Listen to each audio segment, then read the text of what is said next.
Hello, and welcome to another episode of Study of X, the X-Men podcast where we chronologically go through the Krakoa era of X-Men podcast.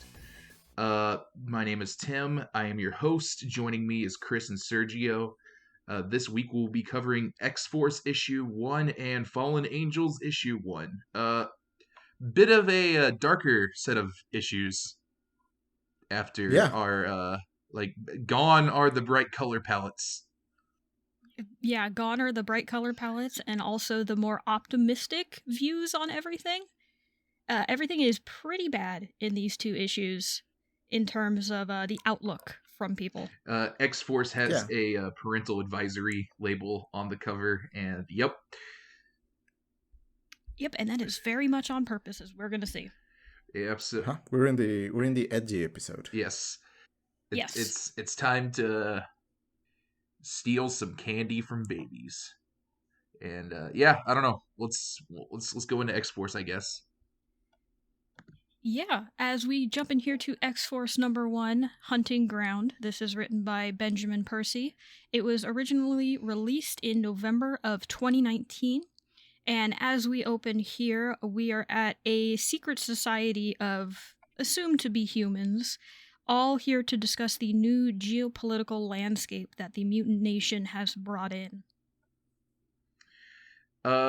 These dudes, like, the second sentence this Peacock Man says is, "We will begin with a purity test." So, that's the vibe. These dudes don't seem great. No, not at all. Very much like, I think the invocation, it's supposed to be invoking a supremacy kind of group. That's what it is. I don't think it's so much invoking as that's manifesting. Yeah, very true. So they cut open their fingers and they're putting some blood in a petri disc, like, liquid looking thing, and I guess we're gonna test to see if people are mutants. And unfortunately for our one mutant friend here, she knows she's going to automatically fail it. So instead of cutting her finger, she stabs the massive bodyguard who is trying to force her to do this. And we see as she's trying to fight her way out that it's Domino, our friend who has the mutant power of unnatural luck that seems to have run out in this instance. I didn't know about that. I didn't know Domino at all. Yeah, so she's a pretty famous member of X-Force. She's usually kind of associated with this team. But yeah, her power is she has good luck, and it didn't seem to save her too much in this situation. Got outnumbered, probably. Yeah. She's almost kind of at the same Mystique level, where she's the one that you send in to do stuff. She can't shapeshift, but her unnatural luck means she can get away with a lot of stuff. Yeah, I think the thing here that really draws my attention is just how dark this looks, even compared to the other stuff we got. Like, everything here is very dark room, creepy imagery. Like, the panel of this big dude behind her just gripping her shoulder is just grotesque looking. Yeah, at the same time, it kind of invokes for me a level of, like, how to say this. It invokes for me a very, like, self-defeating look, because this is again, as you said, a supremacy group that's very obviously, like, I'm failing at words today. It looks like very closed. It looks like they are very obviously doomed to fail. Like, they are trying to pretend to be strong through their looks and through their cool masks and through their, like, cool round table and, like, dark room. But that's very transparently just a facade. Like, if we think about supremacy groups, like, they're always, like, identifying themselves with, like, the Punisher and stuff like that. And I think, like, this is evoking that kind of them looking at themselves through this kind of imagery and this sort of symbols. And it just makes me feel like they are playthings for for like more serious efforts.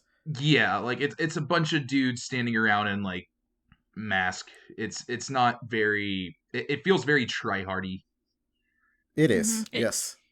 They're cosplaying as powerful individuals in a room of other powerful individuals. Yeah, and like the way that the rest of the stuff we've read frames itself is colorful and allows itself to be like beautiful and nice looking and evocative, and it's to still it still handles some heavy stuff, and there's a lot of like deep narrative and emotions without going into again the edgy phase and the dark gritty PS3 Xbox 360 phase of what was considered mature. And this is some people trying really hard to be that, right? Yeah, it is very PS360 aesthetic, huh? So that's what's telling me that we're like this in the context of what we've seen before is a bunch of guys playing again dark, gritty, hard dudes when that's really not the case. Yeah. And we do get more of this as we continue on with Krakoa, and we have Beast just kind of wandering some of the forests there, collecting different samples of fauna and flora, just kind of looking over everything. And he's suddenly attacked by this monstrous dog bear looking beast. And he's very quickly saved by Wolverine, who jumps in and scares the beast off. Yeah, just another thing I do want to note here, just because I feel like this is going to be a common theme. This thing is also just incredibly grotesque looking. Like this is a nightmare looking bear. It's kind of a hog bear with horns. Yeah. It's some sort of amalgamation creature that's here. I think it's kind of mole-ish as well. Yeah, just some kind of weird animal. Yeah, yeah.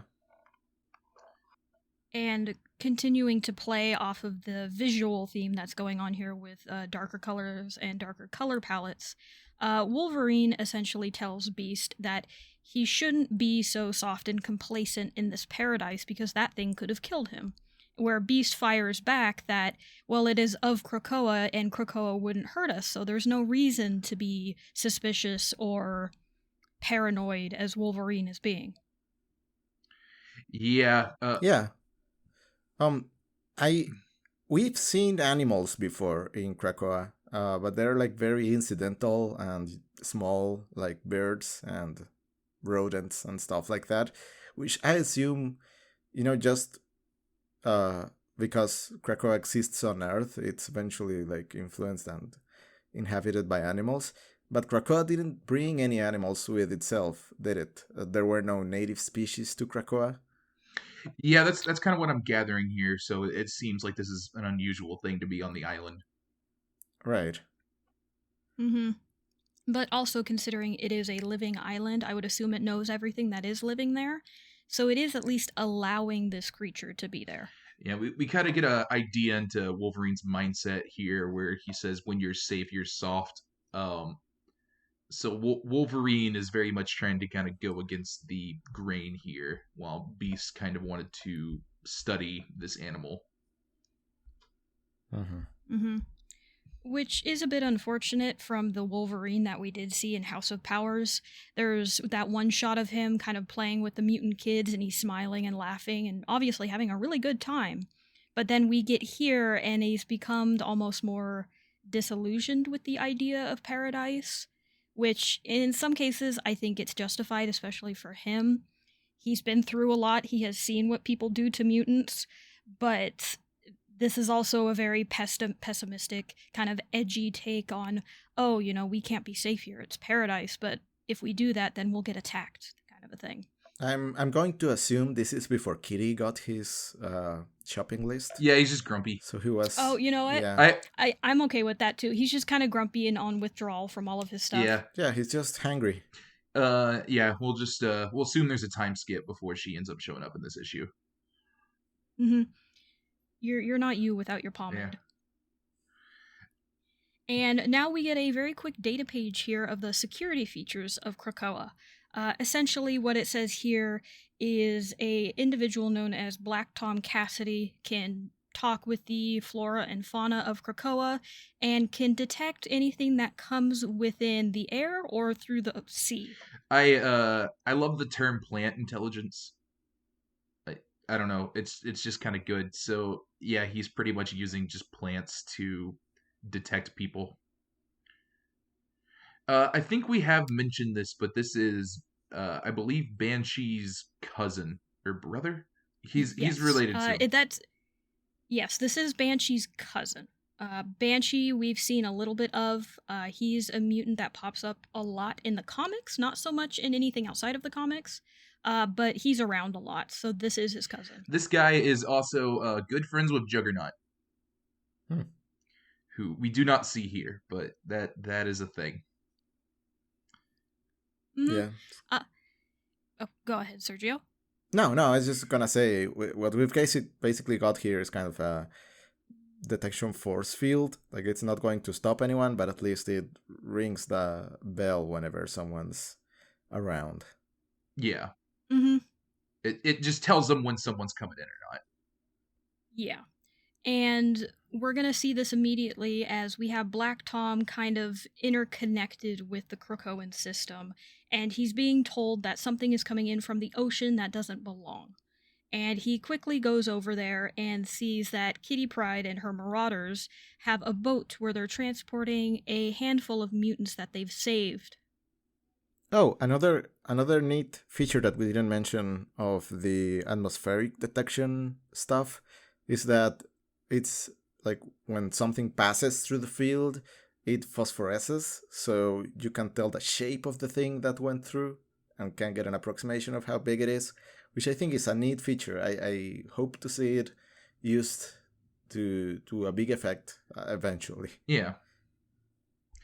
I do like the world building here with this plant detection system thing. I just think it's kind of neat. I feel like it's kind of on brand with Krakoa too. Yeah. Mm-hmm. It's a fun combination of powers with Krakoa's system and then Black Tom Cassidy coming in and being able to do this too.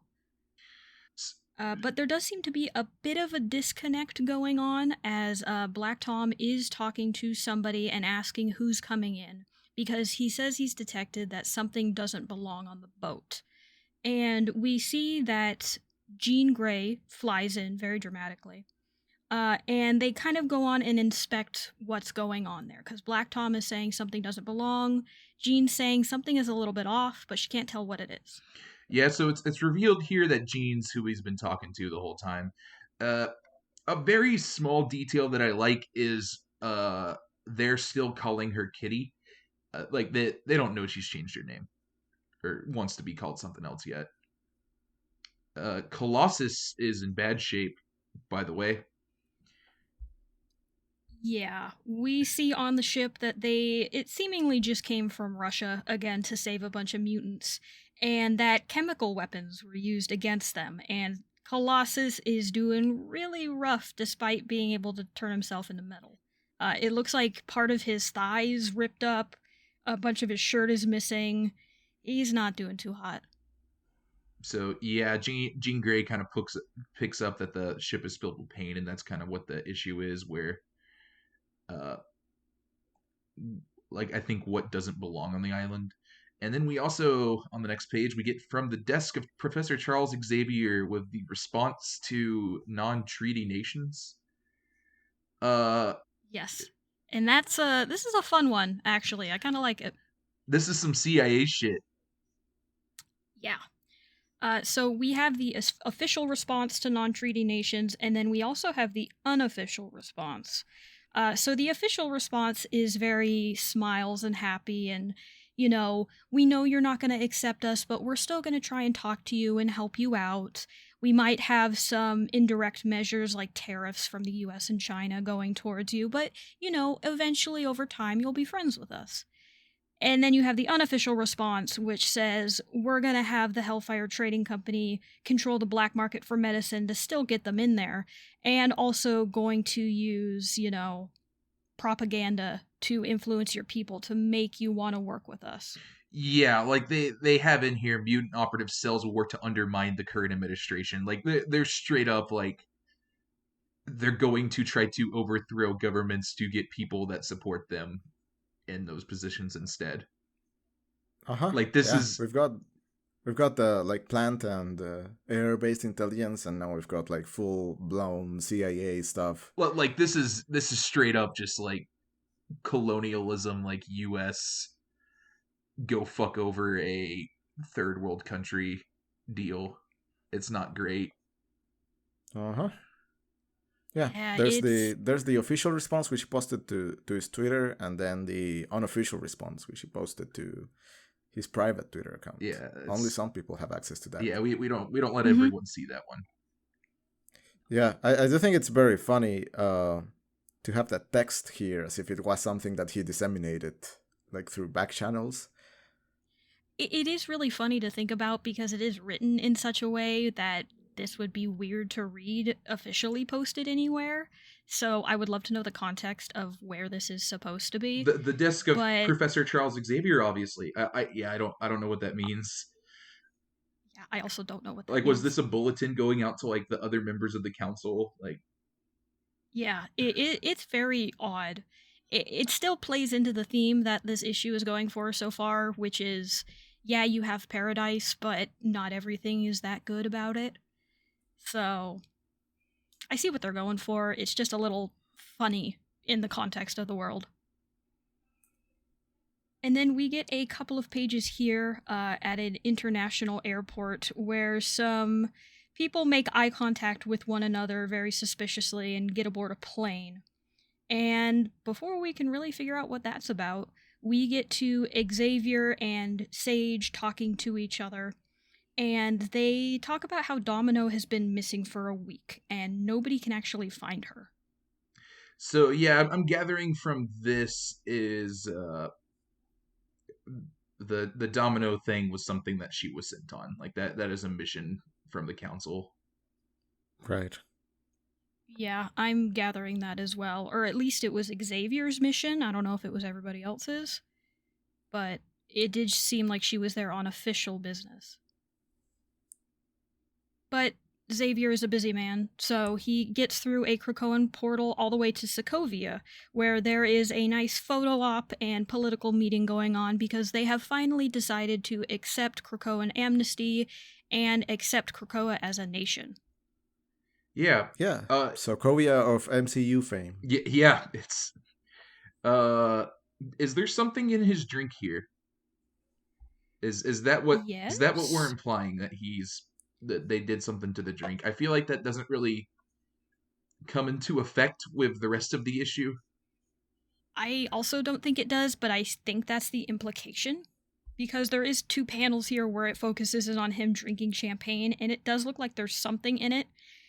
It could just be like a bug, but I think the implication is that there's something in there that he's drinking. Yeah, so, Sokovia might not be the allies yet. Yeah. And it also doesn't help that it ends on the ominous line of, "May he live forever." Yeah. Might be a little bit of foreshadowing there, just a little bit. Back in the healing gardens, the refugees don't seem to be doing well. No, and here we're introduced to one of the many air quotes doctors that are here on the island. This is an individual named Healer. He used to be one of the Morlocks that, the original Marauders eradicated, but he is here now on Krakoa to heal everybody, and there have been so many people coming in, the refugees and everything that have been hurt, that he doesn't have the time to actually figure out what's wrong. So Jean offers to do so, and she says that, they are hurting physically, but they're also hurting mentally right now. And we see an image of Colossus running from gunfire trying to hold a child and protect her. So it's implied that mutants are still having a rough time out there. Yeah. She can't tell where they hurt. They hurt everywhere. So, yeah, not it. I feel like this is trying to kind of it's a little bit clumsy in how it's doing it, but it seems to be trying to show just these refugees are going through a lot before they end up here. Yeah, I mean, they were exposed to chemical weapons. Yeah. Which we don't see here. We just see like a barrage of bullets. But it's a bad time overall. Yeah, it's Marauders. I feel like doesn't focus on this stuff as much, so it's interesting to see it get touched upon here. Or well, the first issue didn't, but yeah, it's yeah, some of these places they're fleeing might not be the best environments. And I understand why they're doing it here. It's almost a little much. I don't want to keep going back to the word edgy, but that's kind of what it feels like. We have Jean describing some of the things that these people have seen. We have descriptions of corpses, stuff on fire, houses on fire. You know, it kind of checks the checklist of, okay, look, everything is dark and very awful here.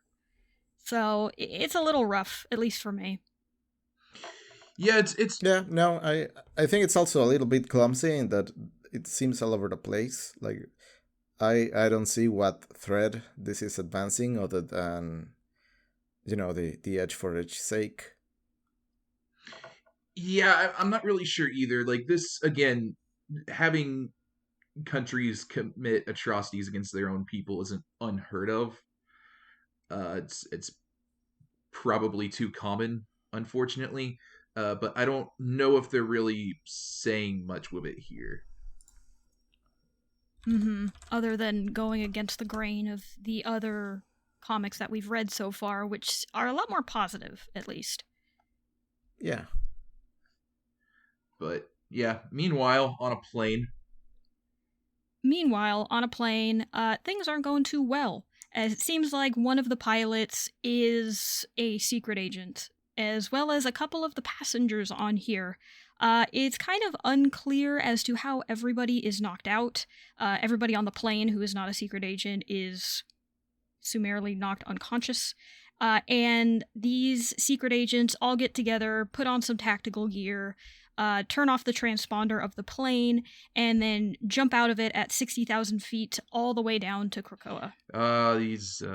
Yeah, I feel bad for these passengers. They're knocked out from their gas masks. Yeah. Right? Yeah, they fake like a they loss in altitude or something. They ask them to put on their masks and they just fall asleep. So I guess they put something in there. Yeah, it's because you can tell the spy guy here doesn't put on his mask. Yeah. So yeah, whatever, they had something going through that wasn't oxygen. Uh-huh. That would make sense. Then that means the pilot here in the last panel is probably dead. Yeah. At least that's my guess. They took him out. Yeah, this plane is not going to have a happy landing, I'm guessing. But we don't get to see that. We get to see a bunch of dudes parachuting out of a plane. Uh-huh. Mm-hmm. And it's a good thing we just read about the nice security measures that Krakoa has in the air, because Black Tom immediately detects that they are there. And he contacts Sage and asks who is coming in through the air, in which she responds, well, that it's Domino. Domino's coming in. And Sage isn't that worried about it, but Black Tom thinks that's a little weird. Yeah, he's questioning why she hasn't been communicating. Uh-huh. And Tim and I know, as we've read more of these, as to what's actually going on here. But Sergio, do you have any guesses as to why they're registering to Krakoa as Domino? No. Is it because of her blood or something? You're really close. I'm going to hang on to it because we are going to find out in a couple of issues, but that is a really, really good guess. Are they family? I don't know if Domino has family, actually. if she does, she has some pretty bad family because they're coming in looking to kill a bunch of people. Yeah, okay. I'll wait a couple of issues then. All right. But yeah, Xavier's back, and Black Tom wants to have a conversation. Mm-hmm. And Black Tom is essentially explaining what he's able to do with Krakoa, sensing who comes in, or at the very least sensing that somebody's coming in, maybe not exactly who. And he's telling Xavier all of this because he's worried that people coming in this way can't actually be checked by Krakoa. So what if they're evil? What if they're bad? And Xavier basically hand waves him away and says, "No, don't worry about it. This is a paradise. We can trust all mutants here." Well, it's interesting because yeah, Black Tom is never going to win this conversation. Like he's not going to get his way because the core of Krakoa and what Krakoa is going for doesn't support that. Like Xavier's goal here is to create a world where in a country where mutants can come and go freely and they're all welcome here. So like putting restrictions and measures on that just it wasn't going to fly. Yeah, he says all mutants can be trusted, and that sounds more like a premise than an argument that he's trying to support. Yeah. Like that's what we're doing.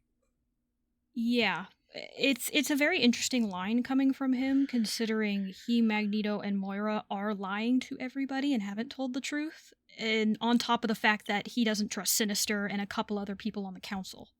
So this is very much him just saying something so he can win the argument. Yeah, I don't even think it's necessarily winning the argument. I don't think Xavier is arguing. Black Tom is trying to argue. Xavier has, again, no intention of hearing him out here because it's like trying to argue a TV isn't a TV or should be something that's not a TV. It just, that's not what it is. And interspersed throughout all of this is we see these mercenaries making their way down to Krakoa, using parachutes once they get close. Wolverine spots them as they're making their way to the ground. And we cut back... Is Wolverine eating the animal? You know what? I would guess, yeah. Because yeah, he's just cooking some raw meat up on a cliff. Uh-huh. I wonder what he's pairing that with. Yeah. Gotta have just some unsalted charred meat. Delicious. They fly by like they're falling from with their parachutes real close to him. I feel like him being who he is, Wolverine should be able to like just jump and grab one of them. Yeah, they do just kind of fly by. And I think he's able to immediately detect that they are not mutants just because he sniffs the air and goes and looks at them. So I think he already knows what's up. But hey, he's got to finish his meal. So, yeah, these guys come in guns blazing. Yeah, and we get a very brutal scene here as Xavier and Black Tom are walking through a relatively crowded area of Krakoa, and then there is a laser sight on one of the mutants, and she is immediately killed right next to her child, who is pretty shocked about what happened. Uh-huh. Yeah, this is kind of brutal. I feel like this very the kind of what this is going for is the whole just kind of mass shooting thing, and it's not super pleasant. No, and it's an interesting kind of situation because we know now that all mutants can come back to life. They will be resurrected. So this woman is going to come back. But her child that just witnessed this is not going to forget that. And they still have to go through the trauma of her being killed and then the next couple of mutants being shot as well as these mercenaries open fire on the entire crowd. Yeah, and you don't know how long ago this woman had her memory saved. Yeah, like she... Mm-hmm. If they did something important or just got to Krakoa recently, that's getting erased. Like you just don't have that anymore. And it's kind of what we talked about a little bit where they said human death is more of an offense than mutant death. And it's like, no, that's still this still is a pretty terrible thing to do to someone. Mm-hmm. Or even Yeah. witness happening to someone. So, in a way, mutants still do die. They will lose some time and part of who they are just because of that. But part of this is also not removed, but it's kind of lessened just knowing that. Like, yeah, this is awful. Yeah, this is terrible. But she's going to come back. She'll be fine. Everybody here is going to be fine. It's just horrible to go through at the moment. Yeah, I don't know if it's... I wouldn't say it's lessened. I think the drama's still here. Just we haven't really seen them deal with anything like this before. Yes. So yeah, I don't know. This still feels like a pretty big deal, especially because there are mutants on this island that seem like that might affect the resurrection if they're killed. Yeah, and I wouldn't say this is ineffective because the effect is lessened by the whole resurrection aspect. But this does feel very gratuitous to me. Yeah, In a way, I think gratuitous is a good way to put it. yeah, and it's just really not my thing. Yeah, like I I think the drama and like the impact of it is still there. It's just I don't know if they needed to do all this to get what they were doing across. It just feels very, again, it's edgy. Uh huh. Mm-hmm. Mm-hmm. And it's funny because these commandos bring it with them, right? Up till now, at least on the previous scenes of Krakoa, even on this issue has been generally more dark, and things are accentuated in a way that makes them look kind of more gritty. It hasn't gotten to this level of gratuitous, kind of unearned violence until these guys arrive, right? And then we're on these guys' terms. We're not only like acting on these guys' terms, we're seeing the comic itself like bend itself and change its lens so that we're in these guys' kind of mode of thinking. Yeah, like it's interesting how it happens because again, Black Tom and Xavier are just kind of in the middle of a conversation when they're doing this, and all of a sudden, just this violence starts.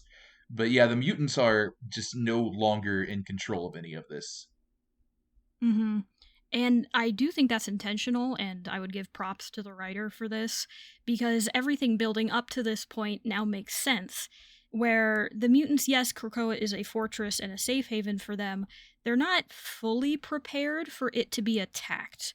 They're prepared to go out into the world and then be attacked out in the world somewhere else, but not in their new home.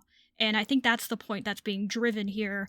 And now that the mercenaries are in charge and kind of dictating what's happening, we see that fully. Yeah, I'm somewhat disappointed by how easy it was for these guys to just drop in and start shooting people. Yeah, this feels like a pretty big oversight on Krakoa here. It does, and it ties into however they were able to be registered as Domino, because if they were just humans, I imagine things would have gone a lot quicker. But because of whatever's happening, it's a lot slower of a response. So, but they have responded now, and Black Tom is throwing an island at them. Yeah, we see that Black Tom tells Xavier to run for it because he is very important when it comes to the resurrection protocols. Sage notices what's going on because of her interface with Krakoa, Jean can sense it, and Wolverine can sense it. So as Xavier's making a run for it, Black Tom begins to attack these mercenaries and throws the full weight of the island against them. Yeah, then we get a couple more panels, Wolverine and Beast trying to find Xavier, and they take out a mercenary. And Jean Grey is back now, calling them stupid and careless, which that kind of sums up the situation. Uh-huh. I think partially maybe what they were preparing for was a much bigger attack. Because even the feature I mentioned before about it being phosphorescent and like letting people know the shape of the object, etc. That really only works with big stuff. Like you could still see like the contrail they were making as they made their way into the island. But I feel like if it was like a helicarrier or something along those lines, maybe that's what they were expecting. Then they would have acted quicker. But they were not expecting a small operation, which maybe is funny because they usually act in small teams. Yeah, like this is We've seen the aside from the jumping in and killing people, how they actually got here feels very almost like something mutants would do. yeah. Also, aside from the killing everyone on a plane thing, they probably just use their own. But yeah, it very much caught them off guard because they came in not like a large group, so they weren't they were expecting an invading force, not 5 people that somehow fooled the detection system.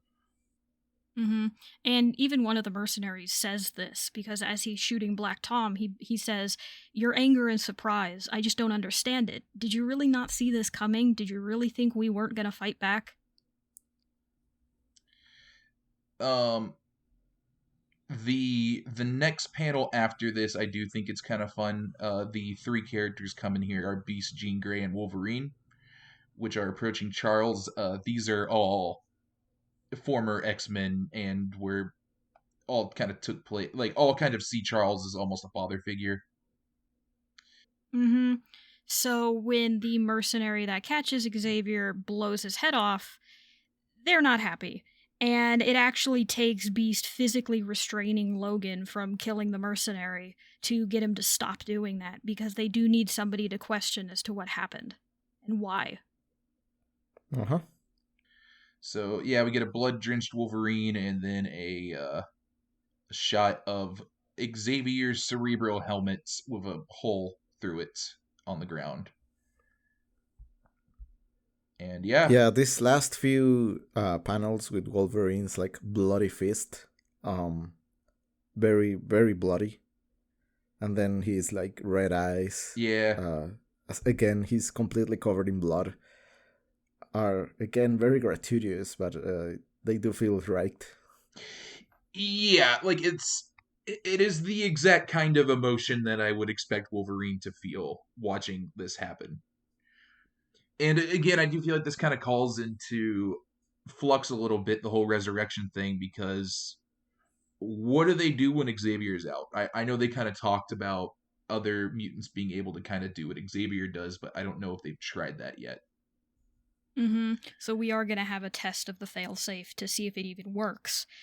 And again, I'm kind of going back to the point that, well, it can be brought back now. So why is everybody acting this way? You have Jean, who's clearly really upset, Wolverine, who's clearly very upset. But talking about it earlier, I kind of buy the angle that, one, resurrection is new. So all of these people still having to see and experience this death is still going to be difficult.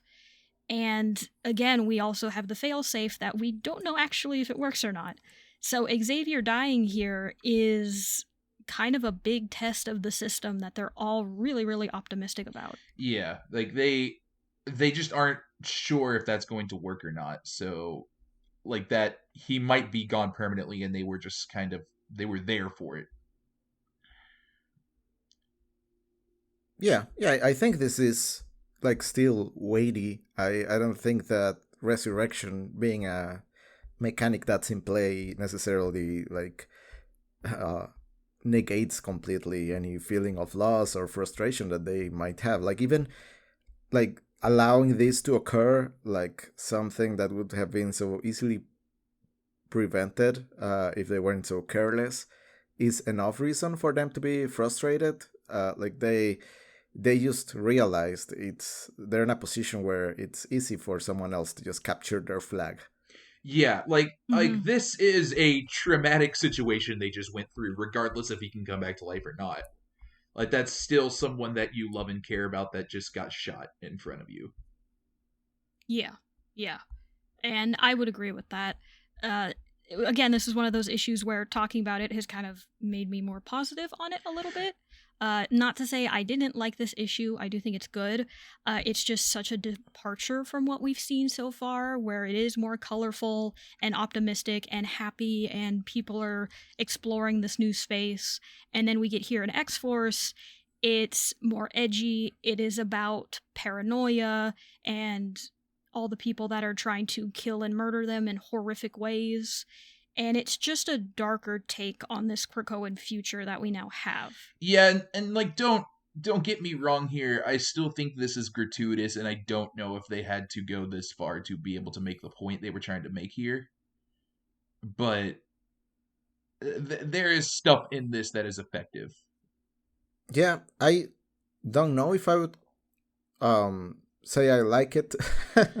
I do think there's some stuff in here. I like the, again, identity of this group that, again, looks very pathetic to me in a way that I don't think is intended, but in contrast with the way and the coloring and the style of other stuff we've read makes them seem that way, and I think that's effective to me. Maybe an unintended side effect of the art style pairing with a more gritty storyline. That plus, I think there's something interesting, the X-Men kind of being taken aback by what amounts to pretty much guerrilla tactics, which they themselves use very often. Like Team said, they were expecting an invading force, and this takes them completely off guard. I think the concept is good. I think I'm not so hot on the execution just because the violence and the grit is not really my style. But the idea itself, I think, is relatively fine. I also think that killing Professor X so soon seems gratuitous to me, and I kind of roll my eyes at it because I predict that that's not gonna be the status quo for long. But it's a serviceable issue. Yeah, and that part about Xavier also I would agree with, where you come out with this huge first issue and the first thing you do is you kill Charles Xavier. We just started a new era of the X-Men. Xavier was very important in its setup. So you can kind of guess that he's not going to stay dead the whole time. And I think that kind of takes away from it as well, at least for me, where I don't think he's going to stay dead. He's going to be back maybe the next issue or the issue after that, and we'll see where he goes. But Sergio, I did want to ask you, when you said that you liked kind of how the X-Men are taken by surprise here, do you see that more as arrogance on the X-Men's part, or just them kind of enjoying their new paradise and not thinking that far ahead? I think it's them being naive. Mm-hmm. Yeah, I would agree. I think there's some arrogance in there. Like, they are in a very comfortable position. They know that Orkis is gone, or very close to gone. They have the majority of the governments, the bigger governments, like on their back foot. We just saw the message in a bottle that Kitty threw away, like being treated as top secret material that could maybe be utilized for something, and that made the US government look very pathetic. So I think that they are kind of getting very complacent and do not see they do not see that threat from more extremist, like, homegrown groups, which I think, again, is a interesting direction to take things in. Taking something more akin to, like, explicitly white supremacy organizations that are many times like grassroots and private militias, etc., into this setting. And that's the aspect I like. But I think it's relatively poorly handled here. There's at least 3 moments I roll my eyes at. Yeah. But the concept itself, I think it's interesting. And I like the idea of the X-Men, again, getting caught in their own complacency and naivete. Yeah, I would definitely agree with that. I don't think this is so much as they didn't think anyone would do this. They didn't, as much as they didn't consider that people could do this. like this wasn't something they thought to even prepare for because they didn't expect it to happen. So yeah, I think it comes across more as naivete as well. Hmm. But yeah, Yeah. I agree. Like the panel of the child holding their mom's hand as they die is just like, uh, I don't know. Was that necessary? Really? I think you can make the point without it. Yeah, I would agree with that. I think that's the most egregious one in this, at the very least. I'm sure maybe in an initial draft they wanted more of the gore from Xavier dying, but this is what they had to settle for.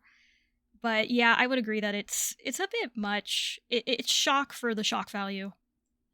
Yeah. Uh, we want to go into Fallen Angels. Yeah. Yeah. Before we do that, did you guys have any last thoughts about X Force #1 before we move on? No, I think I've said my piece.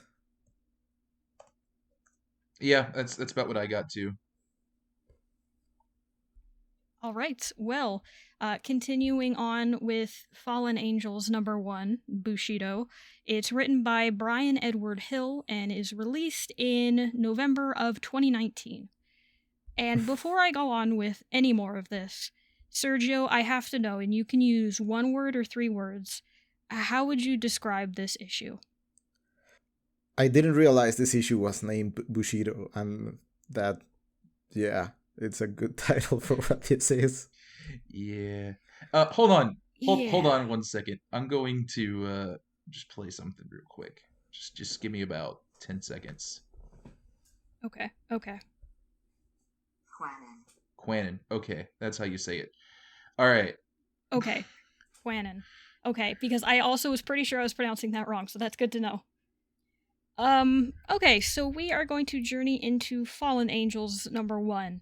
I am going to try my best to talk about this as neutrally as possible, because this is my least favorite of all of the ones that we're going to be reading. So let's jump into it.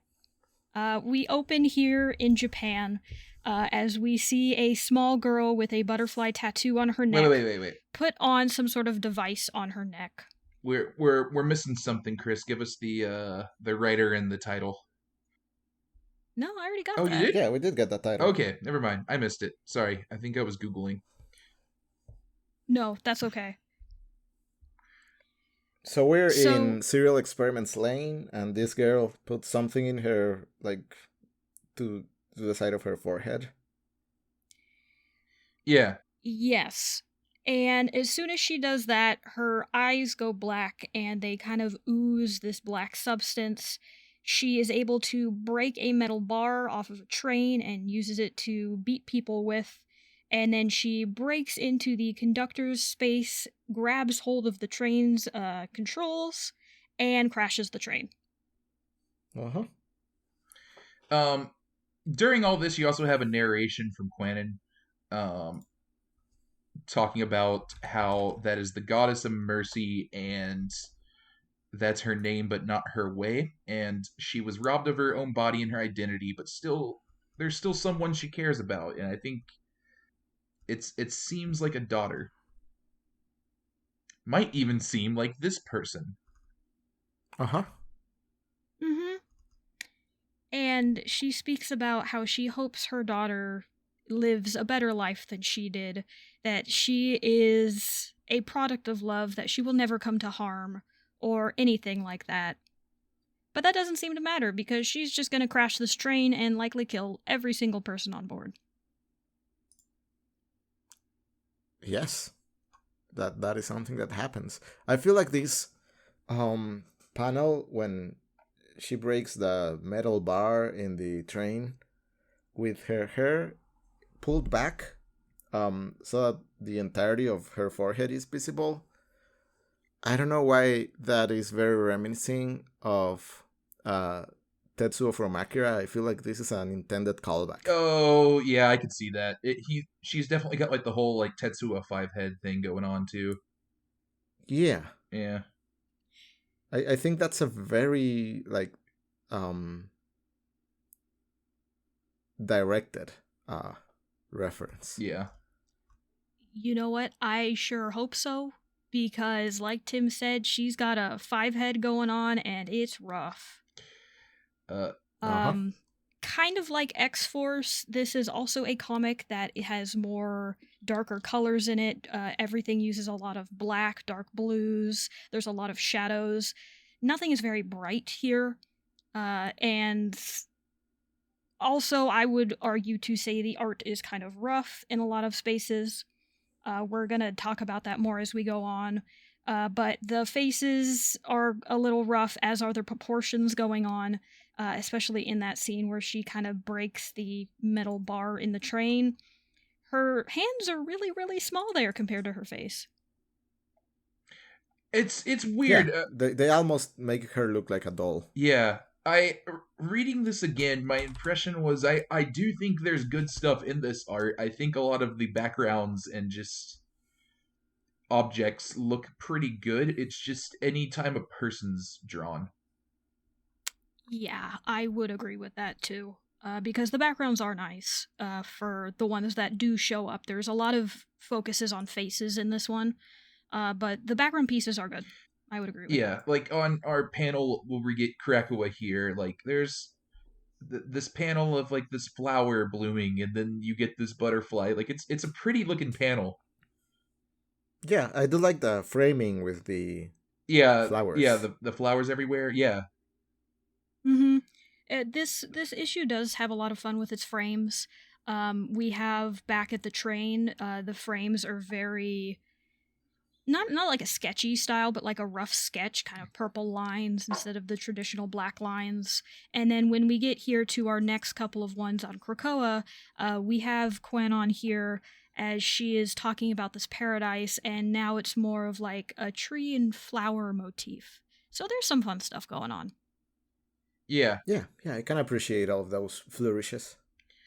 So yeah, she seems to be enjoying paradise and glad that she's in peace here, and doesn't last all of 2 panels or 2 pages.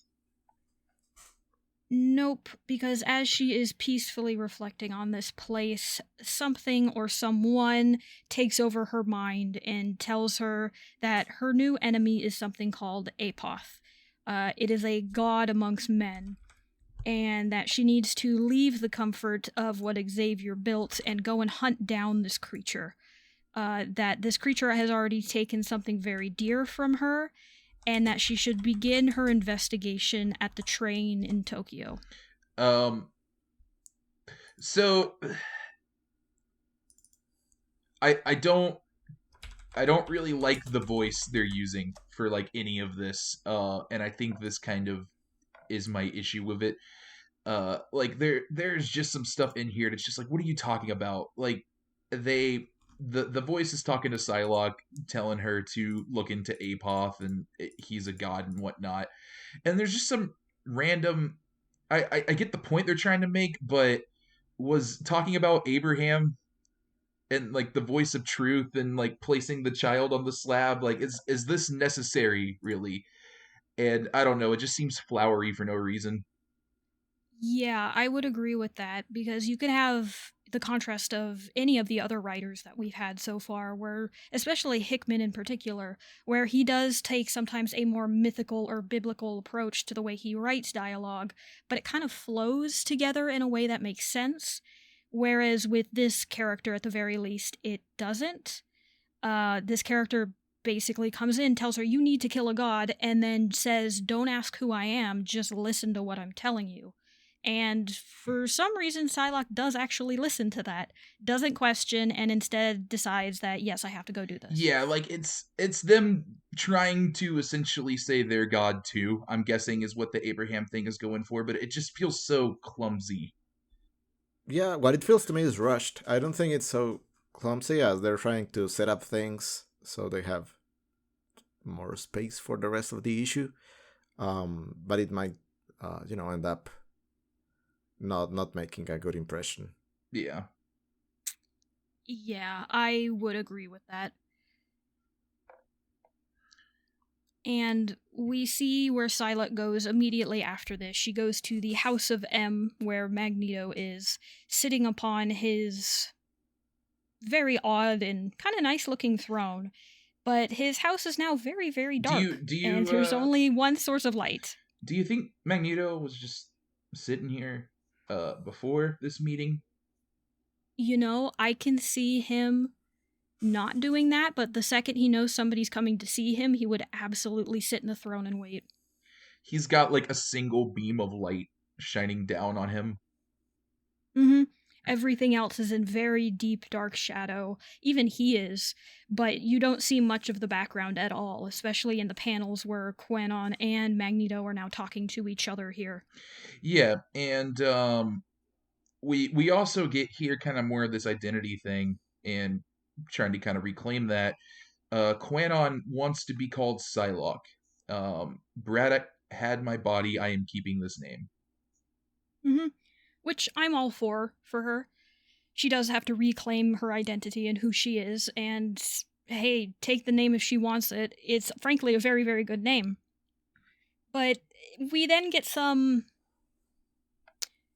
interesting dialogue between the two of them here, because Psylocke tells Magneto about this vision and that she does need to leave the island to go investigate it. And Magneto says she can't do that because with Xavier dead, as per the X-Force issue we just read, the entire island is on lockdown and nobody can leave. We also have some side conversations here from Magneto where he says Braddock really hated him, therefore does Psylocke hate him too?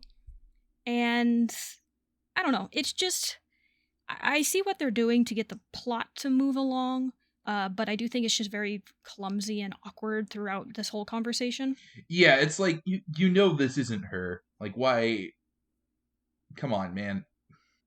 Yeah, I think even the fact that the island is locked down is very uncharacteristic for Krakoa. Yeah. Mm-hmm. It was... Yeah, like that seems like a poor reaction to what happened in the previous issue. Yeah, it was almost weird. Like, it kind of caught me off guard. When I first was reading this, I was like, wait, why is she asking for permission? She can just leave. And then they talked about this lockdown thing. I was like, yeah, okay.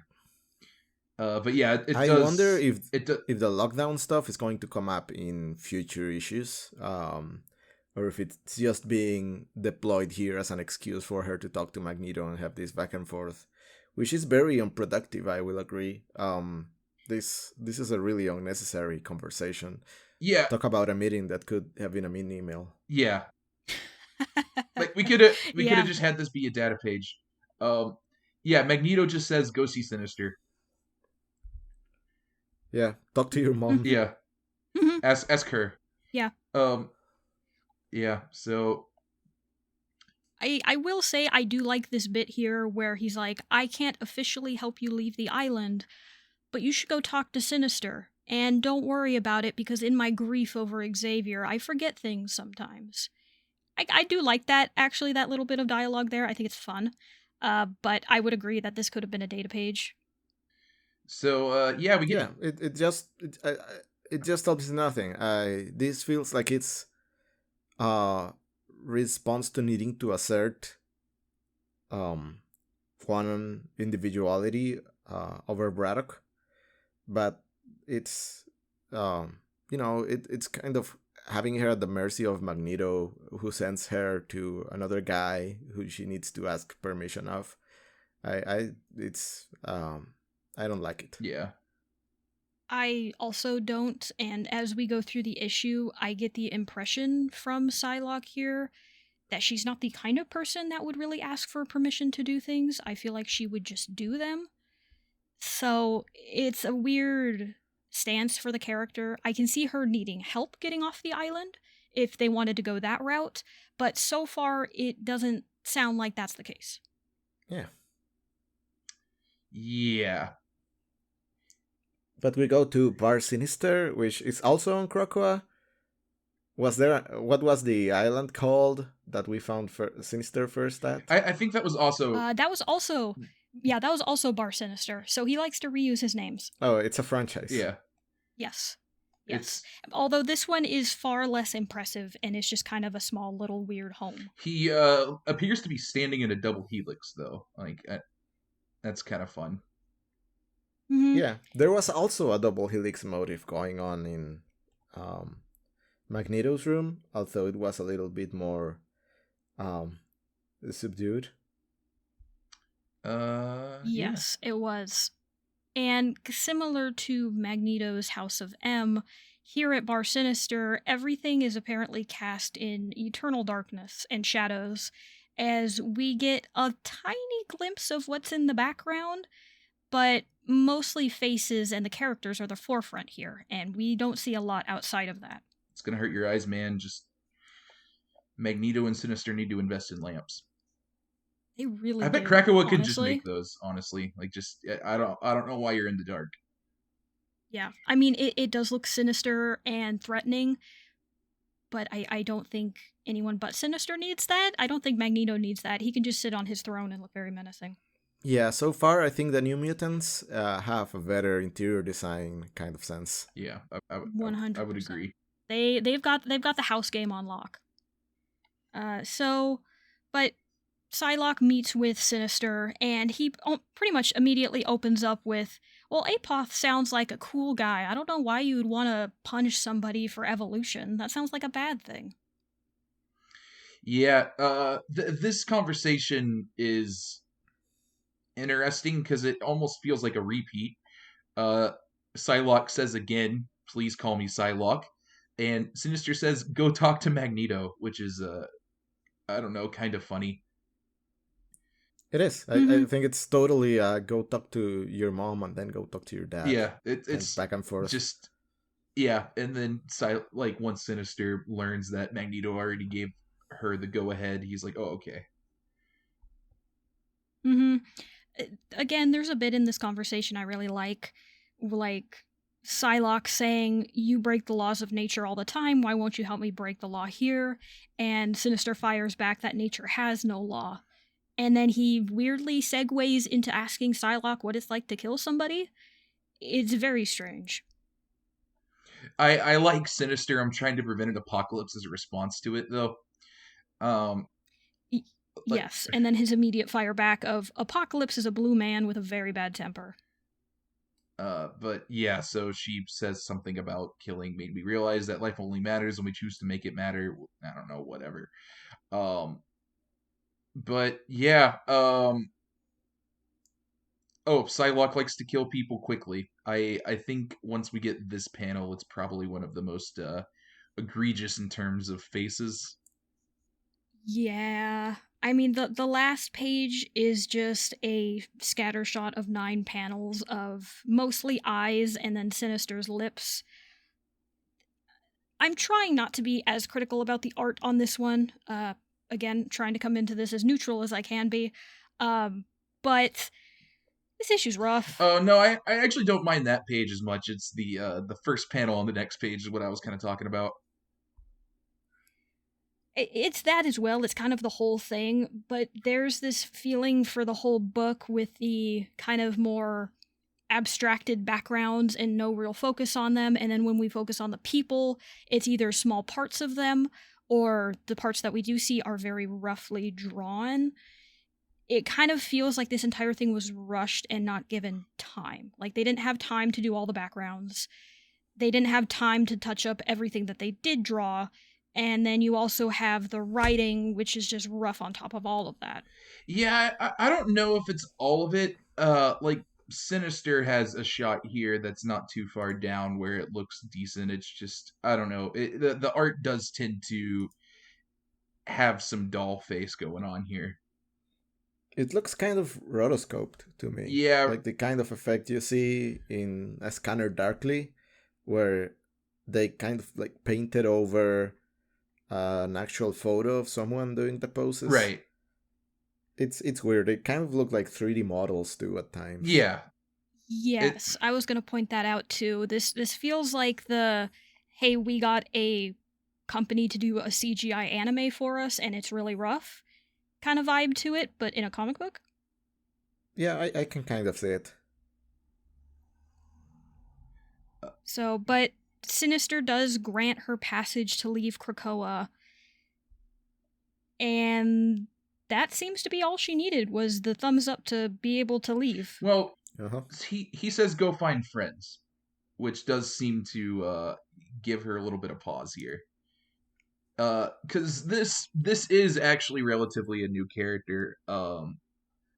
Psylocke as a character has mostly been Betsy throughout her history, so to have that now be this Psylocke is new. Like, people don't know her. Sure. He's telling her you can't carry a series on your own. Find your co-stars. Yeah.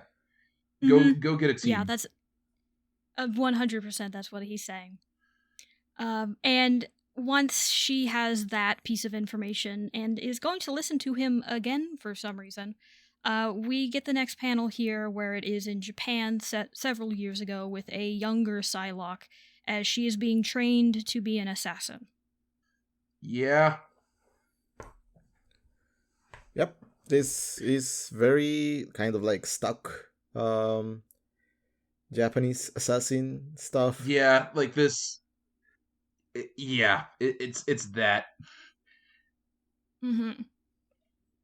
Yeah, I feel like there's a lot of, and it's not like I feel it. I see how there's a lot of Orientalism in here, and this is a very big part of that. Like this whole her kind of dark past with a master and her Yeah, she was taught the way of the blade. Yeah. I mean the issue is called Bushido. Yeah. So yeah, so it is leaning very heavily into that. Can't say you weren't warned. Yeah. It tells you exactly what this is gonna be. But yeah, something about her being a caterpillar. She will become a butterfly when she learns to murder people, I guess, and go kill the civilization. I don't know. Yeah, she's the enemy of civilization because civilization is a lie. Mm. It's like Sergio said, it's kind of a bunch of nonsense and condensing a genre idea into a person. These feel like very empty words. I don't know what this guy's saying. Yeah, it's a trope. Like that's all it is. Meanwhile, at the bonfire. Yes, the bonfire named the Carousel. We have a bunch of mutants singing and dancing together, except for two of them. There is Laura, also called X-23 here, and Cable, who is a young man still. And Cable asks Laura why she isn't dancing or singing and everything, and she responds that this is how she likes to party. But she could dance, but it would hurt him. And they kind of break into an impromptu fight very briefly, where Laura single-handedly beats Cable like it's nothing. Yeah. Yeah. Laura X-23 here seems upset. She comments that mutants haven't been safe before. It sucks. Like, she wants to fight. So that's kind of where she's at. Psylocke sees him fighting and says, "Those are my friends right there," and immediately tries to recruit him. Mm-hmm. It's gonna be my turn to rag on the art here because the fight is very poorly depicted. Oh yeah, no, it looks bad. I don't think the lighting is doing it any favors as much as it feels like it's used to obscure stuff. Yeah, it's very hard to see what the heck is even going on.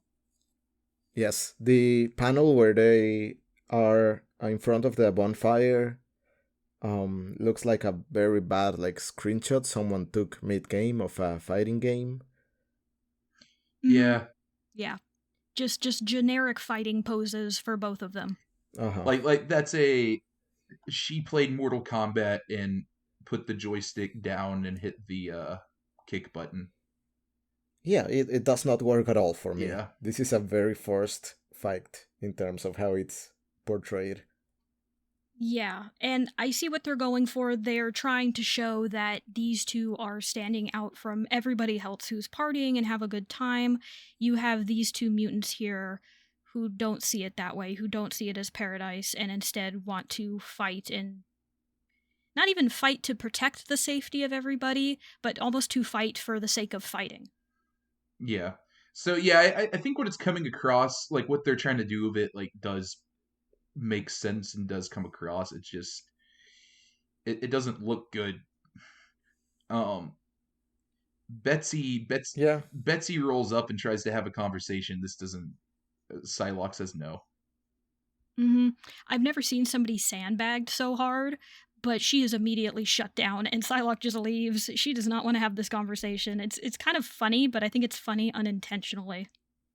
No, I think it's very fair. I think the whole deal with like the body possession and having your body manipulated against your will, I don't remember what the exact condition of Quanon was while she was under Braddock's influence, but this is a very kind of like icky subject. I'm not a fan of that sort of situation, so I can forgive her not wanting to kind of confront her at this point.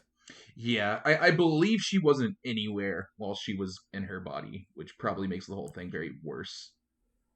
Yeah, She not was great. she was very briefly in Betsy's original body and actually believed herself to be Betsy for a bit until she was snapped out of it. But then she was very quickly killed and then left dead for a very, very long time. So Psylocke, as we see her here, spent most of her time the last couple of decades just dead. Yeah, and then you get resurrected and figure out that someone's been wearing your face for Yeah, years. So it's yeah. pretty bad. Yeah, I just realized it's also a British character occupying the body of a Japanese character. Yeah. Yes. It's not great. I'm glad they finally reverted that. But yeah, that was left in how like that status quo for a very long time. Yes, and that particular aspect of it was never really talked about. It was just there. Yeah. While researching Psylocke and Betsy, I did learn that originally Psylocke was not supposed to be from Japan. She was supposed to be just another Caucasian woman. But the writer, or not the writer, sorry, the artist at the time drew her in this very specific, more Asian style, and it stuck. So it wasn't even the original idea, it was, oh, this looks better, so we're gonna do it this way. Yeah, it was an afterthought then. Yeah. Yeah, it's very rough. It's bad. I say rough, but it is actually very problematic and awful. Yeah, that's early '90s comics for you. Yeah. Mhm.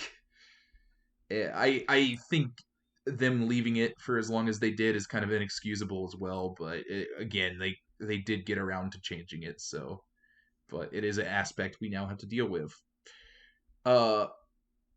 So the next page, and I'm gonna give the artist a little bit of props here.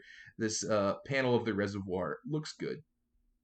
Yes, and I do like Psylocke's home here. It finally has some proper lighting. We can see everything, and the house looks really nice. Like just a normal suburban home, but with trees and plants growing out of it. Kind of neat. I'll take it. Yeah. I am surprised at the lack of tatami mats. I'm going to congratulate the artist and writing team for not for good job, you having guys. some restraint. Yeah, appreciate that. They did it, albeit briefly. They're not all gathered around the kotatsu. Yeah. Oh geez, that would be rough.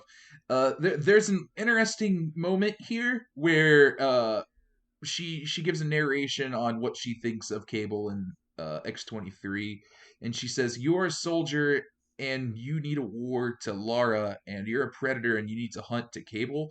That feels backwards to a point where I wonder if it was a mistake. Yeah, I was thinking about that too. And Sergio, just for you, Cable, traditionally being from the future, is fighting a war in the future, and he almost always is fighting some sort of war.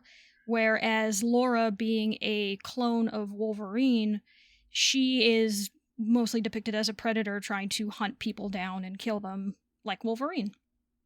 So maybe what we're seeing is the reactions to the other person being told what they are very nakedly. Yeah, and that's kind of, I feel like that's the way you could read it. I don't know, the paneling of it does just feel off though. Sure, I can see that too. They're like blankly staring as well, so it's not like we would gather a lot of information from these beings' genuine reactions. Yeah. Yeah, I will say that that too. I think the concept of like people needing an outlet for the violence that they're accustomed to is a good idea. Again, very let down by the execution because the better outlet is probably not to go follow the random instructions of some uh, god that communicated with one of them randomly. Um, but I appreciate the kind of theme here. Yeah, I think it makes Hmm. sense. Brief history lesson here because I feel like we missed this. Uh, X Force and Fallen Angels do both have kind of history is in kind of the X-Men world. X Force, the New Mutants eventually had Adult Cable, Domino, and some other characters join the team to a point where it didn't really resemble the New Mutants anymore. So instead, it became the X Force, which is just kind of a more covert ops version of like an X-Men team. Fallen Angels were not around much. Sunspot and Warlock were briefly left behind when the New Mutants did something. So a weird hodgepodge team came together for about 8 issues, and that was the Fallen Angels. Um, so yeah, the current X Force run does kind of depict what that is traditionally as, but this team not really as much. Hmm. And I would agree with Sergio. I am fine with the idea of you have a paradise here, but there are some people who are not adapted to that, and then to see how it goes for them. I would also agree that the execution of it so far is not the best.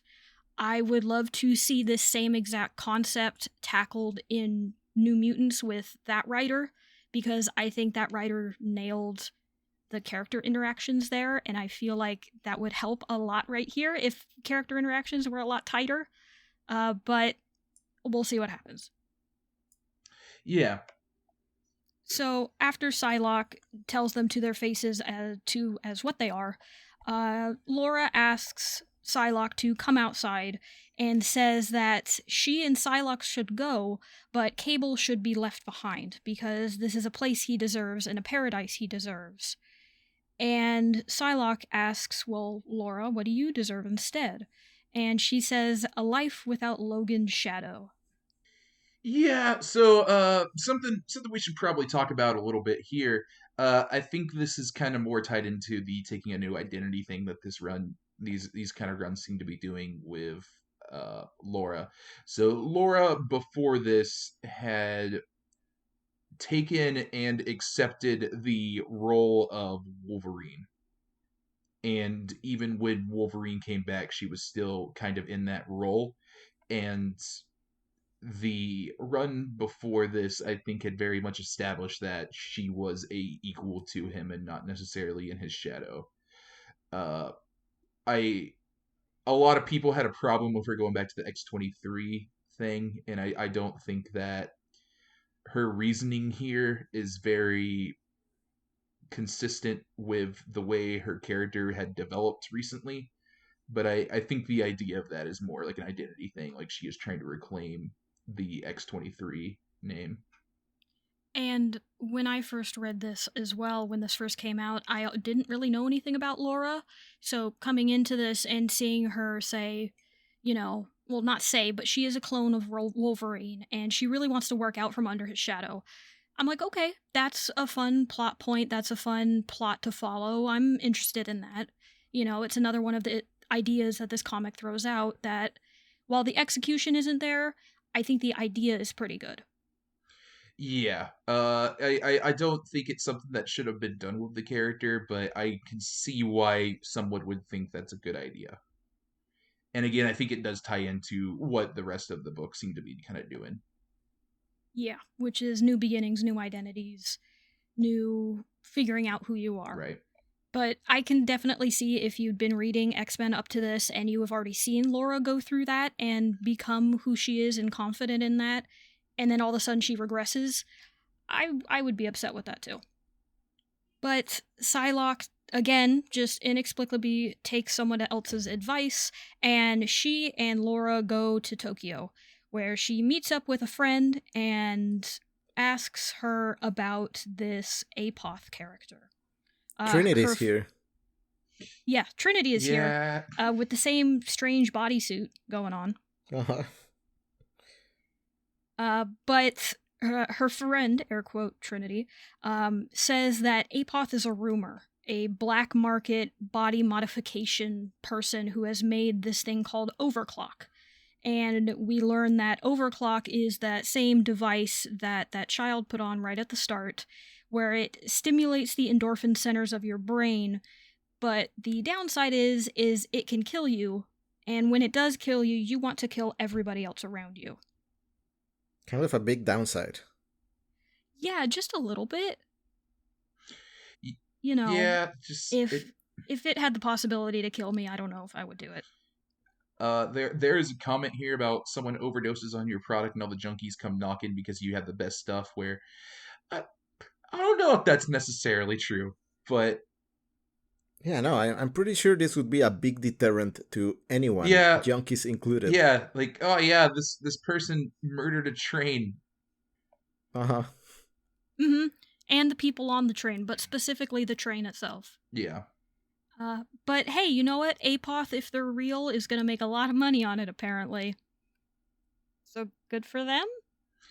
Maybe? Yeah, I don't know. If I saw this, personally, if I was watching this video, I would think, hey, that's probably a bad thing to do to yourself. Yeah. But I that's just me. I don't know. So yeah. But thankfully, or not thankfully, as we're about to see, Psylocke's friend here has a security recording of what happened on that train. And they thankfully have a very nice clear shot of the butterfly on the child's neck. And Psylocke is not taking that information well, as we see in another flashback that she had fallen in love with somebody and had a baby girl. And this baby girl was taken from her and branded with a butterfly tattoo. And her master, I suppose, told her that maybe if the fates are kind, she would meet her daughter again, and if so, she would tell who that is because of the butterfly on her neck. So yeah, not a great thing to see. Probably pretty alarming, and she seems alarmed. Yeah, kind of a very telegraphed reveal. Yeah, it's I don't think this is a shock to anyone. Yeah, at this point, it's just like, oh yeah, that's her daughter, huh? I do think it's an interesting choice to make this new villain, Apoth, one of their first moves being to kill the main character's long-lost daughter. I think that's an odd choice. I feel like that's something you should probably build up to instead, especially since Psylocke is more or less a blank slate as a character, and this might be the first introduction of her daughter. So it's kind of as far odd. As I know, I don't know if it fits, but I don't know for sure. So I don't know, just an odd choice to have this happen here and now. But yeah, go on. Psylocke gets pretty upset, cuts the laptop in half, and then immediately threatens her friend Makoto and tells her to tell them where Apoth is. And her friend hesitates, saying that if she's going to tell them, she will die. And Psylocke instead uses her mutant ability as a psychic knife and scrambles her friend's brain. It's got like butterfly particle effects. Yeah. It's kind of a cool panel. It is. It's very ironic that when she was a child, before she could, or she would have had her mutant powers, that this was telegraphed even before then. So hey, good job. It's on brand. On brand. But I would agree. I think it's a nice looking panel. I like the idea that it's kind of tied into this butterfly effect. It's really pretty. What do we think of Laura's split kick thing she does in this next page? Nothing good. Yeah. I think she broke her hips. It's rough. I mean, she has her claws up to these two guards' throats, and instead of doing anything with them, she split kicks them and knocks them out. Yeah. That's all I gotta say about it. It's there. She gives Laura the memories of what happened, and off we go into our next data page. Uh-huh. And it is a dual data page, we're very lucky, about what is overclock, and it's excerpts from a study of the newest designer drug. And we basically get some information here as to what overclock is, people who have used it, and what experts are talking about. Yeah, so it seems akin to like ecstasy or something, just some kind of like bliss like drug. Um Also, it makes you it dilutes time for you. Because as we know, endorphins can do that for I you. guess so. Little known effect of them, it can dilute time if you have too much.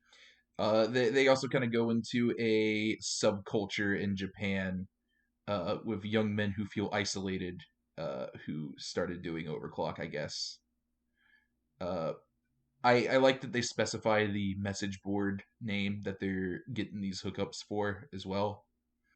Yeah, nicely called Cracker. Yeah. But with a K.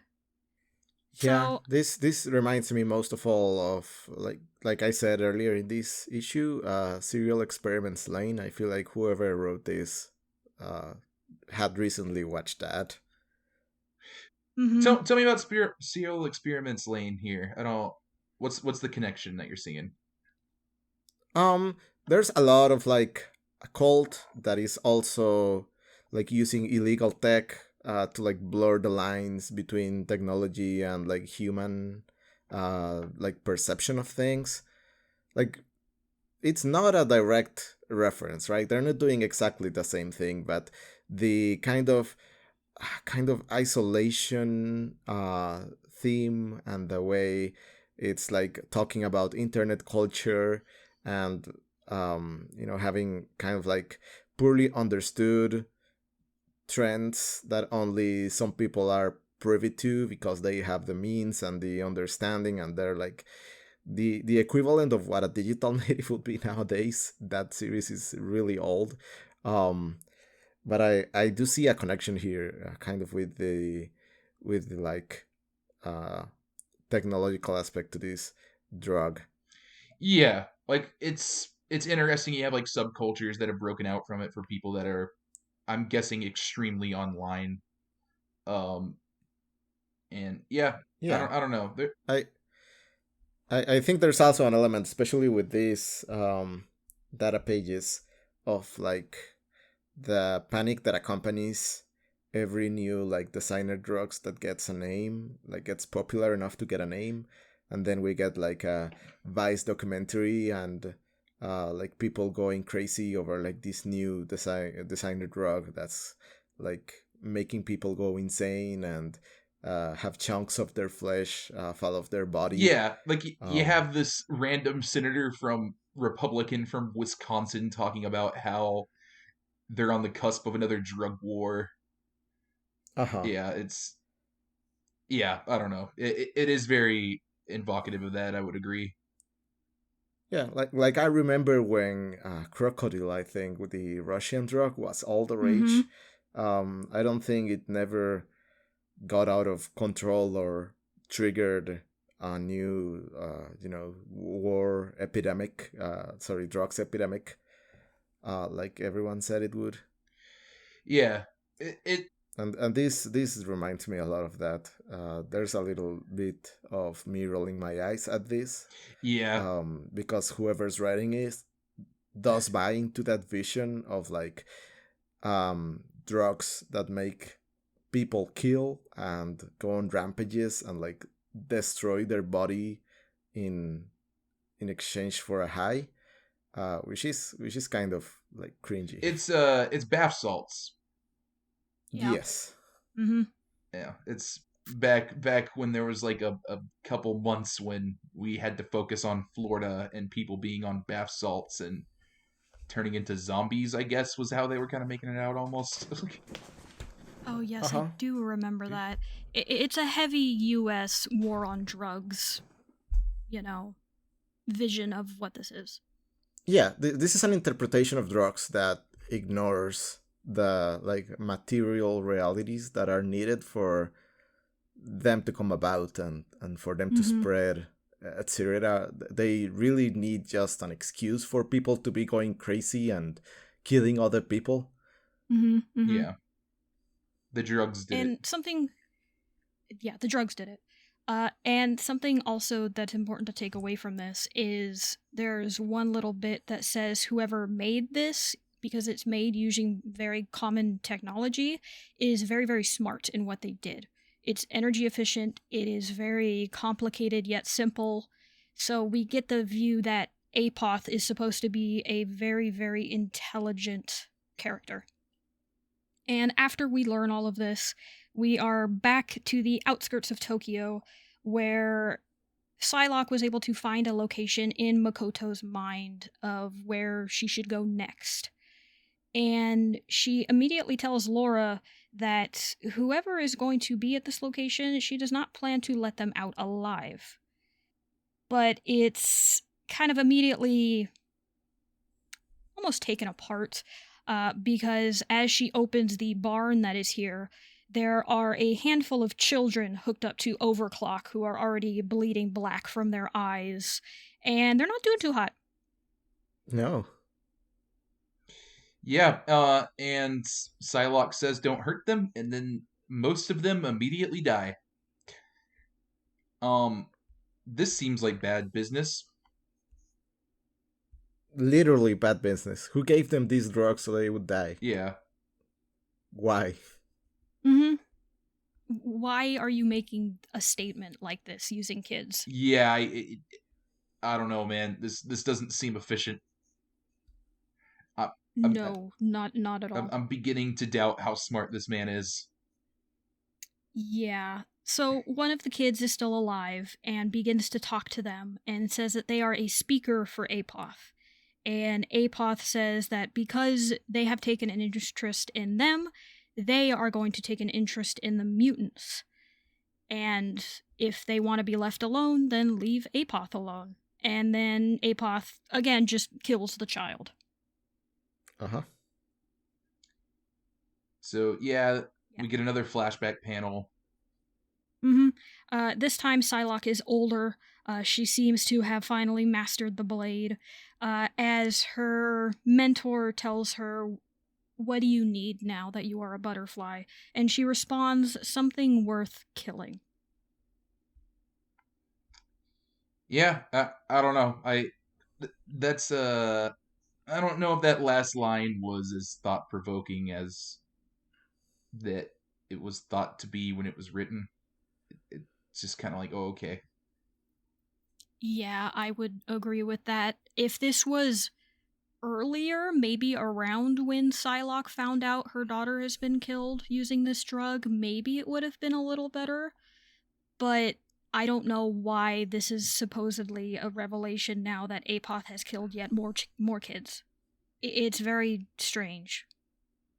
Yeah, I feel like if you haven't bought into this like flashback sequence by now, that last line is going to land like a wet thud. Yeah. Yeah. So, but we are back. Oh, go no, ahead. yeah, you go for it. So we're back here at Bar Sinister, where Psylocke has returned with Laura and Cable again for some reason, and tells Sinister that she needs a team, and she needs Sinister to keep this team a secret, and in return, he can have Apoth before Psylocke kills him. Yeah. Says Cable and Laura are caterpillars, and she's going to make them butterflies, and that's where we end off on that issue. Yep. If this was a video podcast, you could see me with my head on the table. Just, yeah. I don't understand why Psylocke went back to Sinister like that and said all of that. I don't get why she went and grabbed Cable again after Laura said don't. There's a lot of stuff here that just happens, I think, to happen without any character logic behind it. Yeah, it does feel like we're just kind of just moving along the plot. Yeah, I will agree. It seems clumsy, and I do think that character interactions are kind of a weak point of this. I didn't came away with any of the conversations being a highlight. Yeah, the dialogue here feels especially kind of rough. I there's ideas here I don't completely hate, but I don't know. There's not much here that's great. It's not a good first issue. Yeah, I would say out of the 6 first issues that we've read, this is still at the bottom for me. Um, just with some background, I did read this when it came out. I didn't like it then. I came into this being like, okay, maybe I was too harsh. Maybe there's still something here. I don't think there is. I don't know if there ever is going to be. It's really bad. I really do not like this issue at all. Yeah, I would also place it at the bottom of my list. Maybe not as harsh, probably because I don't know what's coming. I know that this one has a reputation. So to my eyes, like from what I've read, I would say it's salvageable still. But it's not an encouraging start. Yeah, I would also say salvageable, but yeah, like I think gratuitous is another word that we could use here for this. It just isn't. It's not in the same way as X Force, where X Force felt more event based. This almost feels more dialogue based in what it's doing, and I think everything with Overclock comes across as an understanding of drugs that is very much informed by what the U.S. news cycle is pushing at the time. Yeah, Yeah.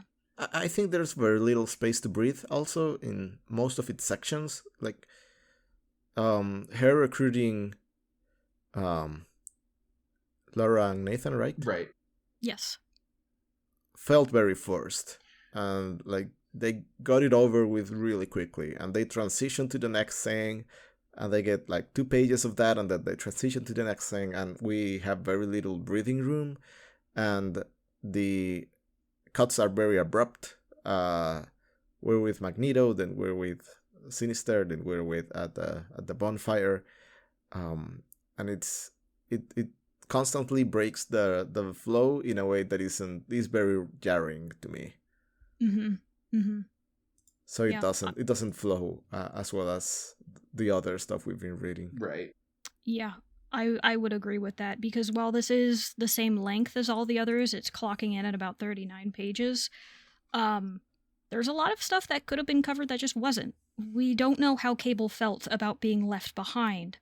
We don't know what Magneto's doing right now, and a whole lot of other pieces that are just kind of left out. Maybe they will be covered, maybe they won't. But for having this many pages, it was kind of disjointed. Yeah, the Cable thing felt real odd because X-23 kind of mentions that he needs to be left off the mission because like this is just he deserves Krakoa, and that's what they do. They do it together, and they come back. They don't really see anything there that I think would be something Cable needs to not know. But then Cable is immediately recruited again. And I don't know why we needed to go through that. They could have just skipped the part where X-23 wanted him to stay home because I don't know if it did any I don't know if there's any point to it. Yeah, it's the same thing with Magneto's conversation. I think it's very ultimately unsubstantial. Yeah. I would agree with that.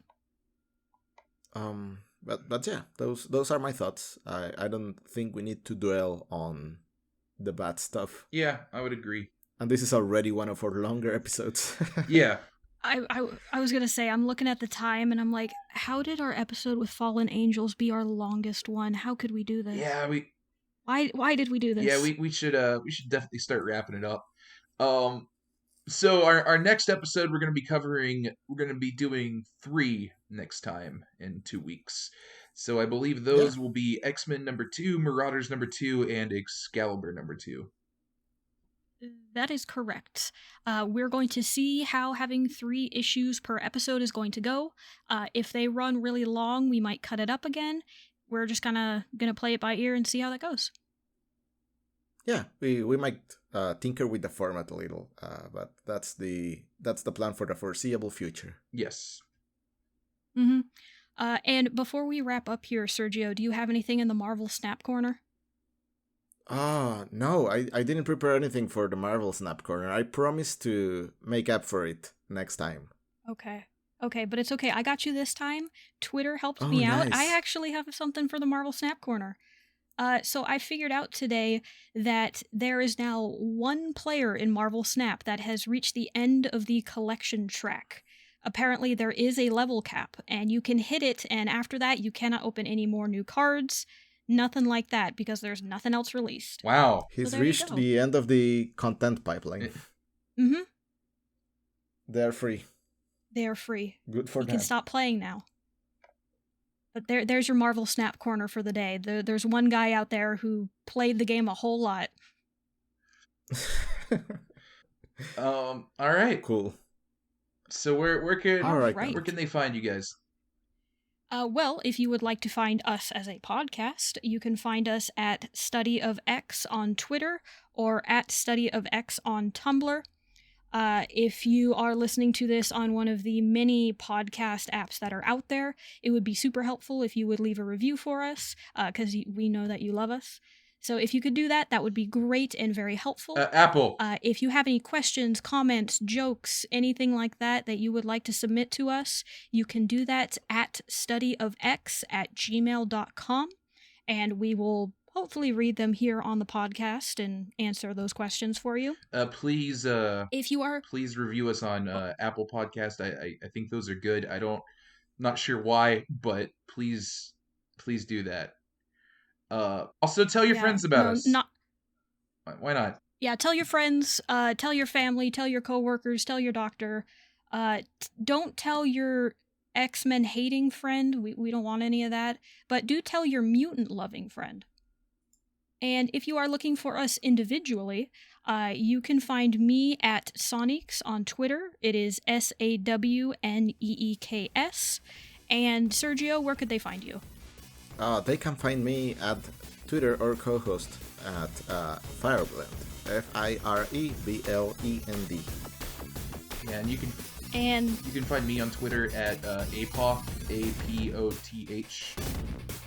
And if that Twitter account offers you overclock, please contact the authorities. They are still looking for him. Don't tell Psylocke.